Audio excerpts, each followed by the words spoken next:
कहते हैं कि लबों पे जिसके कभी बद्दुआ नहीं होती, वो एक माँ है जो कभी अपने बच्चों से खफ़ा नहीं होती। मदर्स डे है और मदर्स डे को सेलिब्रेशन करने के लिए द होराइज़न स्कूल में बृहद रूप से माँओं को नमन किया गया, कार्यक्रम का आयोजन किया गया और इसी पर चर्चा करने के लिए हमारे साथ जुड़ रहे हैं प्रधानाचार्य संजय सिंह जी। सर, आपका बहुत-बहुत स्वागत। नमस्कार, आपका भी स्वागत है स्कूल परिसर में आप आए, ये बड़ी खुशी की बात है। जी। सर, जिस तरह से हमने देखा कि इस ज़िंदगी की भाग-दौड़ में बच्चे इंक्लूडिंग हम लोग भी बहुत माँओं से दूर होते जा रहे हैं। ऐसे में आपने इस तरह का कार्यक्रम आयोजन किया, तो इसके पीछे क्या सोच थी, क्या थी? जो बेसिक सोच है, जो प्राथमिक सोच है, वो तो यही है कि बच्चा अपने माँ के साथ जुड़े और उसके साथ उस संवेदना का सफ़र तय करे, जिसमें कहीं न कहीं थोड़ी-सी दूरी बनती हुई दिखाई दे रही है, जिसकी वजह से वृद्धाश्रम खुल रहे हैं, जिसकी वजह से हर परिवार में माँ के लिए शहरों में एक बालकनी का कोना और गाँव देहात में एक कोई कमरा बचा हुआ है, दालान बचा हुआ है और वो एक नेसेसरी कंपोनेंट के रूप में तो है, लेकिन उसका जो स्थान है, जो इज़्ज़त है, जो प्यार है, उसमें उत्तरोत्तर थोड़ी-सी कमी आ रही है, तो उस कमी को पाटा जा सके, कम किया जा सके, इसके लिए ये सेलिब्रेशन था। अच्छा, जिस तरह से देखें कि कई छोटे-छोटे कार्यक्रम नाटक के तौर पे किए गए और बच्चों को इस तरह से जगाया गया कि माँ माँ के वैल्यू को समझाया गया और फिर उसके बाद अ, सारी माँओं को बुला कर के सम्मानित किया, वो कैसा रहा? सबसे सुखद वही रहा कि आज एक बदलता भारत है, बदलते हुए भारत में सिर्फ बच्चा नहीं बदल रहा है, बदलते हुए भारत की माँ भी बदल रही है। बहुत सी माएँ ऐसी हैं जो वर्किंग हैं, उनके चैलेंजेस दुगने हैं, उनको ऑफ़िस के फ्रंट पे भी चैलेंज फेस करना है, उनको घर के फ्रंट पर भी अपने बच्चे के टिफ़िन तैयार करना है, अपने सास-ससुर, माँ-बाप, नंद, बाकी सारे रिश्तों को निभाना है।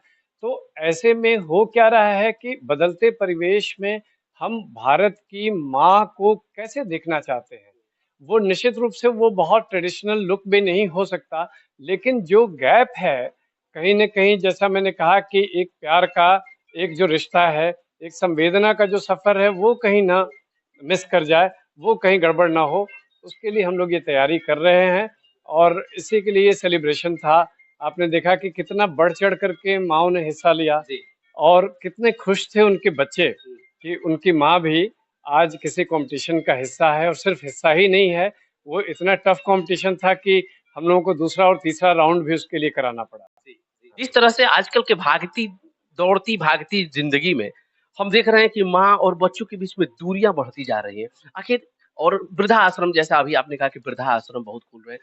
तो आखिर वो कौन-सी वजह है? आप तो शिक्षाविद हैं, आप समाज को ज़रा दूसरे नज़रिए से देखते हैं। तो कौन-सी ऐसी वजह है जिससे एक बेटा अपनी माँ से दूरियाँ धीरे-धीरे बढ़ाता चला जाता है? इसमें हमें ये लगता है कि जो प्रयास है वो दोनों तरफ से होना चाहिए। हम लोग शायद गलती हमेशा ये करते हैं कि एक तरफ़ा इसके एनालिसिस करते हैं, एक तरफ़ा इसका विश्लेषण करते हैं कि शायद बच्चे में, बेटी में या बेटे में या बहू में ही कमियाँ हैं। मेरे कहने का मतलब ये है कि जो बदलता परिवेश है, उसमें दोनों को सामंजस्य बैठाने की ज़रूरत है। आज जो आदमी 60 वर्ष का है, कभी 60 वर्ष का आदमी बुजुर्ग माना जाता था। हुँ, आज 60 वर्ष का आदमी बिल्कुल नौजवान की तरह से दिखता है, बिल्कुल फिट है। तो उस उम्र में पहुँचने मात्र से हम बुजुर्ग नहीं हुए। जी। हमें अपने परिवार, अपने लोगों और अपने तमाम ऐसे लोगों के साथ कंधे से कंधा मिलाना है, जो कि हमारी ज़रूरत जिनको महसूस होती है। सिर्फ़ बच्चों को ही हम क्यों कहें?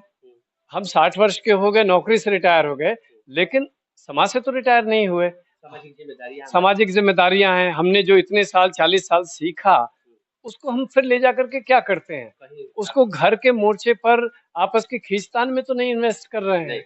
हमें उसका इन्वेस्टमेंट वहाँ देना है, जहाँ से जाने के बाद फिर से कोई क्रिएटिव एनर्जी उसमें तैयार हो सके। तो ये दोनों तरफ का है, कहीं न कहीं थोड़ी नासमझी है, लेकिन जो बड़ी ज़िम्मेदारी है वो तो बच्चों को ही दिखनी है, क्योंकि उनको ये समझ में आना चाहिए कि ये लोग अगर पीछे छूटे भी हैं, तो कहीं न कहीं इन्हीं की उँगली पकड़ के हम चलना सीखे हैं। कहीं न कहीं इन्हीं के पढ़ाए हुए उससे आपको बड़ा आश्चर्य होगा, मेरे पास कुछ बच्चे ऐसे भी पढ़ते हैं, जिनके पेरेंट्स 6 महीने की फसल बेच कर के और फीस ला के जमा करते हैं। जी, किसान के। अब आप सोचिए कि उसका रिटर्न उसका बेटा किस फ़ॉर्म में देगा? हुँ, वो संभव नहीं है कि 6 महीने की सैलरी इकट्ठा करे और अपने माँ बाप की फिर जाकर के केयर करे, तो उसका रिटर्न नहीं हो सकता। उसका रिटर्न इसी फॉर्म में है कि हम एक डिसेंट लाइफ की तरफ उनको ले जाएं, उनको हम समय दें। उनको, मेरे एक फ्रेंड हैं, बड़ा छोटा सा किस्सा है, 1 मिनट का मैं जरूर जिक्र करना चाहूंगा। वो क्रिश्चियन हैं, तो उनके घर में गया तो अपने बच्चों को बोल रहे थे, जाओ दादी की रजाई में सो जाओ, दादी की रजाई में सो जाओ। हम कहे यार, हम एक आदमी बढ़े और रजाई नहीं है क्या? तो कहे नहीं नहीं नहीं, इन लोगों को मैं भेजता इसलिए हूँ कि ये पहले दादी की रजाई में जब सो जाते हैं तो रजाई गर्म हो जाती है, तब माँ जाके सोती है तो उसको ठंड कम लगती है। तो ये एक टीचिंग है। इसके तरीके अलग अलग हो सकते हैं, हजारों हो सकते हैं, बदलते हुए समय के साथ और अधिक हो सकते हैं, लेकिन उसको जगाना तो थोड़ा पड़ता है। जो सोई चीज है, जो खराब हो रही चीज है, जिसपे धूल पड़ती है ना, उसको पोंछना वक्त के पड़ता है। साथ जो प्रेम स्नेह कम होता जाता हाँ, उसको थोड़ा पोंछना है, चमकाना है। हाँ, है। ठीक है सर, बहुत बहुत धन्यवाद। आपका भी धन्यवाद। तो ये थे हमारे साथ होराइजन स्कूल के प्रधानाचार्य संजय सिंह जी, जो बता रहे थे कि किस तरह से आधुनिकता और आपसी सामंजस्य के बगैर भी माता पिता से बच्चों की दूरियां बढ़ती जा रही हैं। हम भी चाहेंगे जितने लोग ये वीडियो देख रहे हो, सबकी जिम्मेदारी है समाज में अपने माता पिता बुजुर्गों की सेवा करना और उनसे स्नेह बनाए रखना। बने रहिए खरीबा 24/7 के साथ, सहयोगी विकी गुप्ता के साथ बीपी यादव।